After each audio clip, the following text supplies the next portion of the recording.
hindi pinapansin yung mga videos ko 'pag siyempre 'pag nagpe-premiere, konti lang talaga ang ano siyempre 'di ba ano premiere 'yan, dapat may mga support 'no? Konti lang talaga kaya nagdamdam din ako niyan. So nung mga ilang buwan na, walang pagbabago.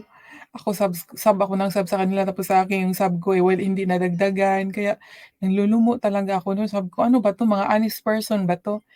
'No,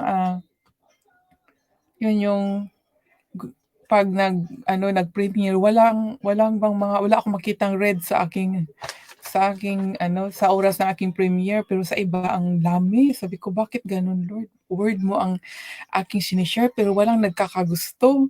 Yun talaga ang tanong ko. Kaya ako talaga 'pag nagko-comment, gusto ko yung mga icon nilalagyan ko talaga ng love kasi God is love, 'di ba? Yan yung message ko, eh. Kaya ano, tapos nabasa ko yung ang meaning ng Doctor Love kasi, Doctor Love tama lang kasi siyempre yung mga ibang tao 'no na kulang sa pagmamahal, makikita nila yung, icon na love, mafi-feel din nila yung love, 'di ba? It's good talaga yung mga, red heart 'yan. Thank you po sa inyo, ha.